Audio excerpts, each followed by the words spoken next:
Watch every episode of Doctor Who in order? Why? What's in it for me? I give you the answer in this video.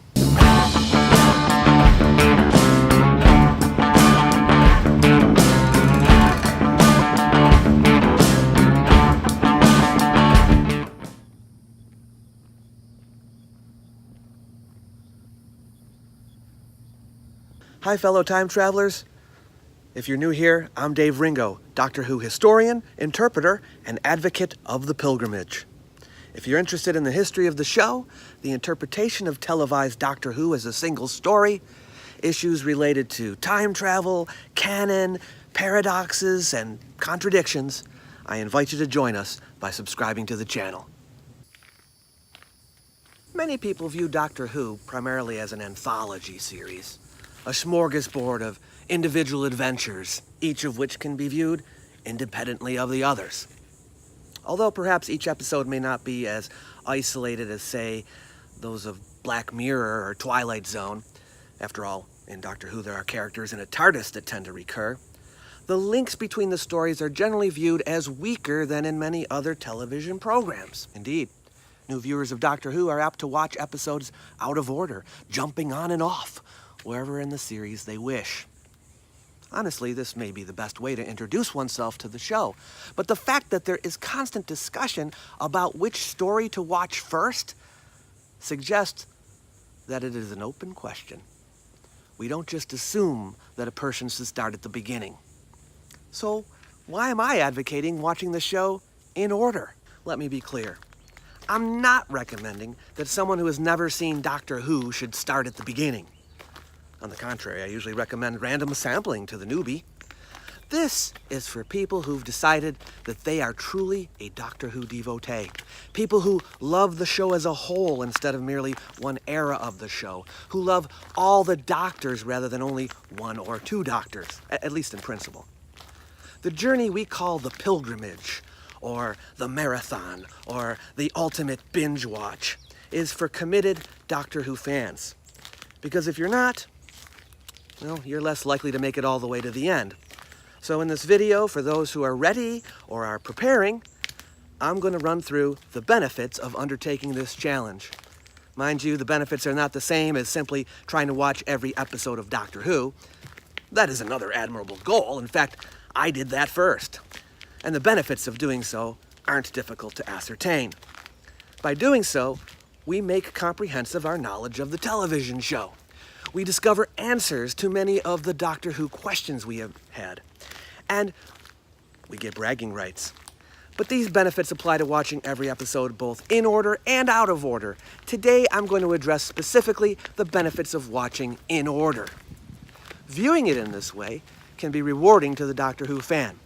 So here are 7 benefits of going on the pilgrimage.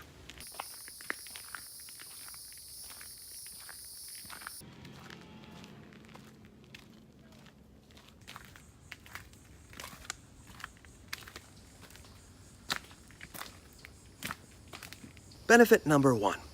It's another way of experiencing Doctor Who. If we've been exposed to the show for a long time, we may have seen most of it, some episodes, numerous times. We've been there, done that. So for the longtime Doctor Who fan, it's a chance to watch Doctor Who in a new way. Benefit number 2. It's a way of ensuring we haven't missed anything. It's possible that we think we've seen every episode of the show, but have we really? There have been times where I've thought I've seen every episode of a show, and then stumble upon one I hadn't seen. So by going on the pilgrimage, we make sure we have covered every base. It happens.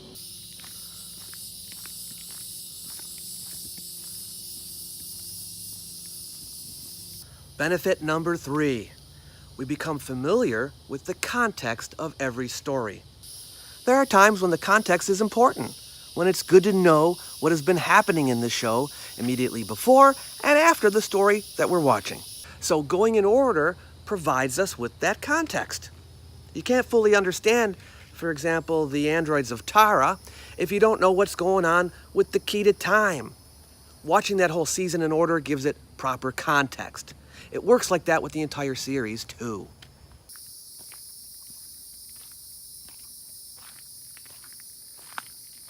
Benefit number 4. We get to see and appreciate Doctor Who's firsts. You know, the first time something happens in the show, the first use of the sonic screwdriver, the first time Gallifrey is mentioned, the first time the TARDIS dematerializes on screen, the first appearance of Sergeant Benton, the first story written by a woman, the first time the Doctor overthrows an oppressive regime, the first time we see another room in the TARDIS, the first appearance of a person of color in a speaking role, the first time live animals are used in the show, the first time the TARDIS lands inside a spacecraft, the first time there's no cliffhanger at the end of an episode, the first scene shot on location, the first time a montage is used in the show, the first time the Doctor encounters a monster in a tunnel, the first bootstrap paradox in the show, the first time the Daleks say, "Exterminate" when killing someone. I could go on and on. I mean, we could look some of these up, but when we watch the show in order, they are more meaningful because we experience them as they unfold, knowing their later significance.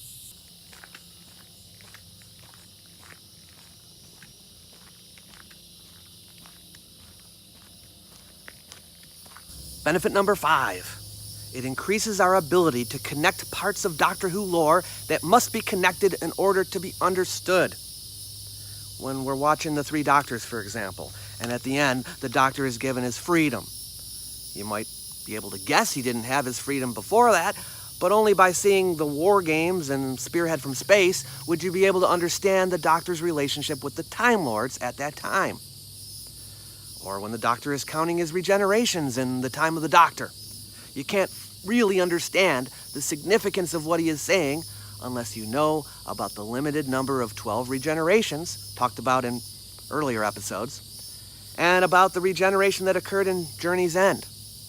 I mean, yeah, you can always get by, but to really understand, you need to have the prerequisite information.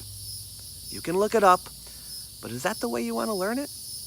Only by watching in order are you able to make these connections, because every piece of knowledge is built upon previous knowledge. Watching out of order would be like building a tower by constructing a little bit in the middle, a little bit at the top, a little bit at the bottom. You get the point.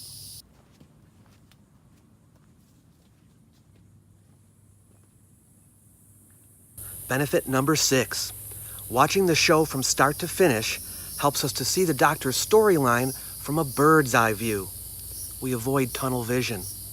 Oftentimes we become fixated on certain themes and fail to see the many other themes and topics that the show covers. Viewing the whole story from beginning to end helps remind us to take a step back every now and then and look at the bigger picture.